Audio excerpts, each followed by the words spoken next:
Somebody, yeah, that's my Maserati going ham. No salami, that's your chick. If I like it, then I'm straight. Boat garden in a club where the bottles at rose.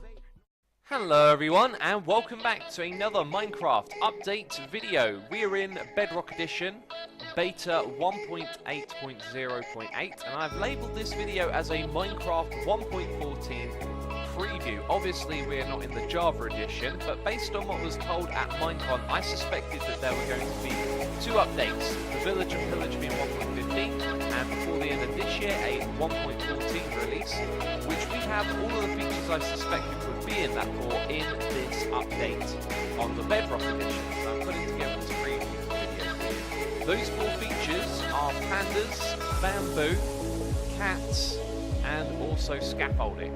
We're going to check them all out in this video. The first thing that we're going to check out is the cats. I've actually got one of them over here that's been, you should see the collar around his head when you take it. You know what, I'm going to try something out quickly. We should do this with dogs. Let's go and grab the fly and this fella and see if we can...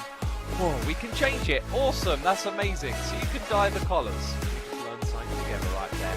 Anyway, let's go and check out these cats. I've spawned them all. We've got all of the 9 different types over there. I also want to spawn more because, look, cute and adorable baby kittens. Best thing ever to be added to Minecraft. Look how cute and adorable it is. By the way, if you kill these cats, which of course you would never do and I haven't done, definitely haven't, they drop strings, just so you know. Just so you know. So over here we have the 9 different types of cats, and I'm just going to walk by them and you can check them out. I've got a couple of favourites. One of them is this. I like the colour of its eyes, sort of reddish-ness in the middle. It's interesting. And this one right here, I'm calling it the Spooky Halloween cat. I love it. That is an awesome-looking cat. And this one here has different coloured eyes, which I think is lovely. And so those are the 9 cats. Now at Minecon, they sort of said that there were 8 different designs, or at least the graphic they showed. There were 8 cats, and then there would be a 9th one. At the moment, with 9 different skins, maybe it means there's going to be a 10th cat picked by the community. So we've got the 3 originals here, if you can spot them, and then of course there are 6 other skins. Now the cats have been separated from ocelots, so if I go and spawn in a couple of ocelots, you can see we still get the baby ones, and we get the adult ones as well. In fact, I want to have a few of these mobs around me for a moment, because I'm going to hold this, they're all going to come towards me, but what I would like to do is be in survival game mode, so, well, it looks like I moved too fast. So it's not just your movement as a player, it's your mouse movements as well. Always be very steady. Now if I go and feed the ocelot, it will get these love hearts, it will eat the food over and over again, and then it won't run away when I move fast. And if I feed the cat like this, sometimes it takes more than one feed, but it gets a collar. And there you go, I moved too fast or I did something wrong. So as you can see, this one is cool with me. I'm not sure how long this effect lasts for, and I don't know if the hearts are a bug, but that's the new behavior of the ocelot. And I briefly interrupt this video just to say, if you're watching me for the first time and you want to keep up to date with future updates of Minecraft, then consider subscribing. This cute, adorable panda approves. So let's move on to bamboo, which currently isn't actually added in the wild. So we know these are going to be in jungles, and I was going to go and I think the panda likes the bamboo that's in my hand.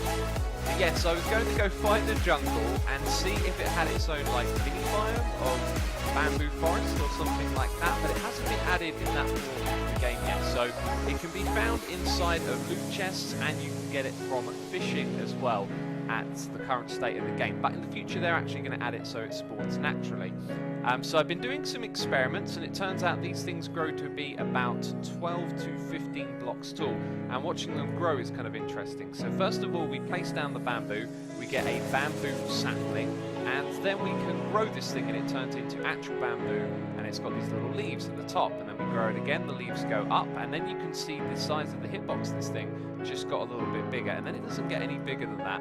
And then the leaves start to spread upwards, and it can grow from about 11 to 16 blocks tall. That is actually by far the tallest one yet, and it started lower down. I think that makes it 16 or 17 blocks, but we don't need to know the exacts right now.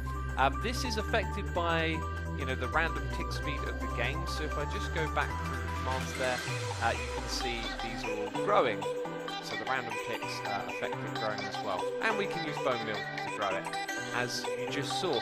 But to harvest the bamboo plant, what you've got to do is just break it at any point, and then all the blocks above it fall back down again. But notice how there isn't a sapling. I also haven't tested if it will continue growing, but my suspicion is once the leaves are up, it's not going to grow. However, with bone meal, you can do that. Oh, okay, that's interesting. So even if all the leaves are punched up, the plant can actually continue growing. Well, that's fascinating, and I think I know what's the best way to farm this already, right? If you've been watching our Hermitcraft Season 6 series, I built a kelp farm using flying machines on there, which is an absolute beast for producing kelp.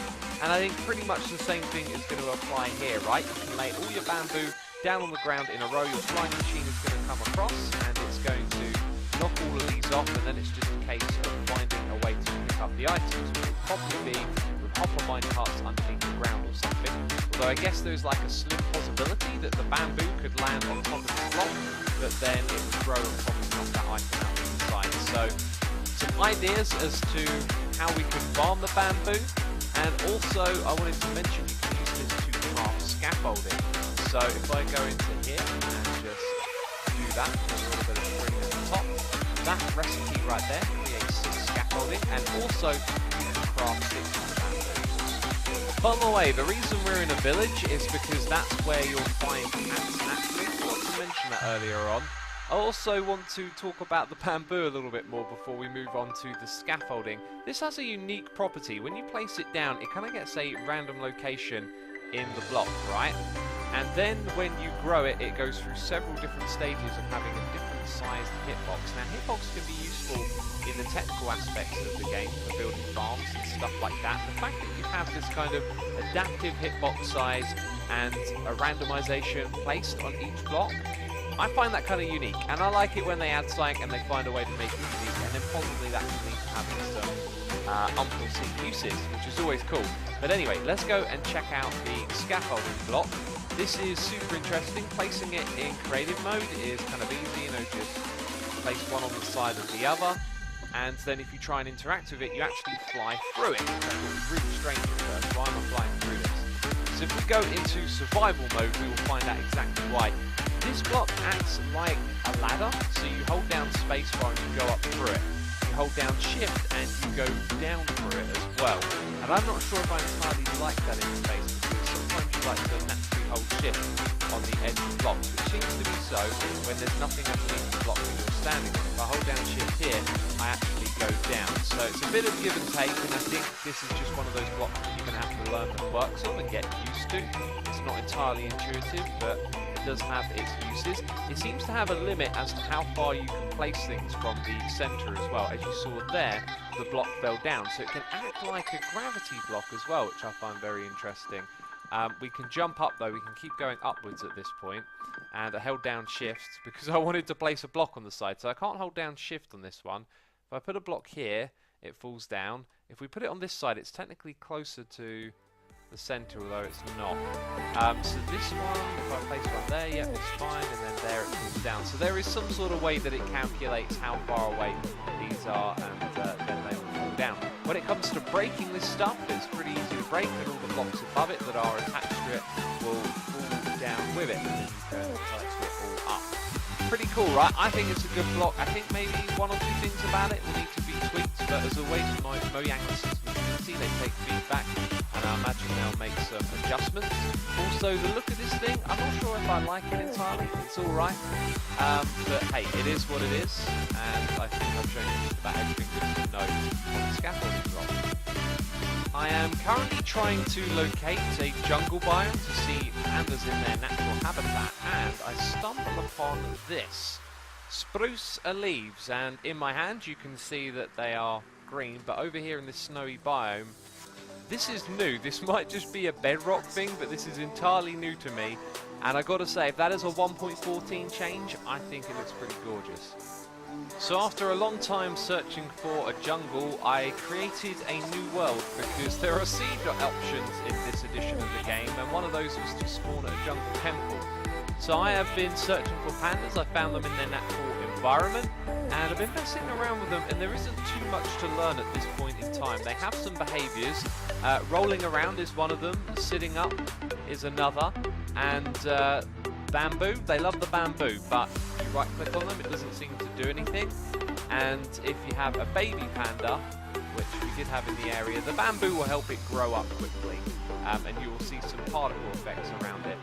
Now, there are different types of panda. This seems to be the regular and most common one right here. You get one that's sticking its tongue out at you, another that has snot dripping out of its nose, and then you have the evil-eyed panda right here.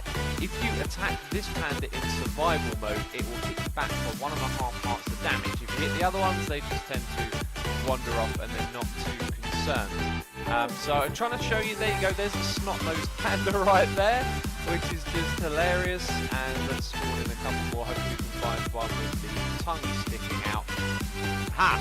Finally, you are sticking your tongue out at me. So that is one of the other types of panda. Here's the baby panda, and let's give it some bamboo, and you can see it gets particle effects around it. And I don't know how much, there you go, that much till it grows into an adult.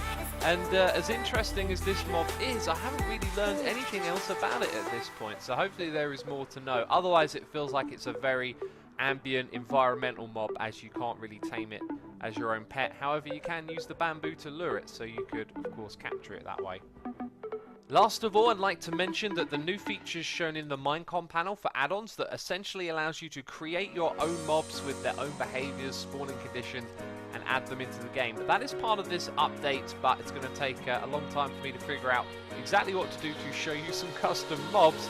I may not even have the time to go down that road. But if you don't know what I'm talking about, check out the video on your screen for the 1.14 and 1.15 information from Minecon 2018. As you probably guessed, that's it for me this video. If you have enjoyed it, then leave a like. As always, thank you for watching the videos. And I will see you soon with another one. Ciao for now. Bye bye.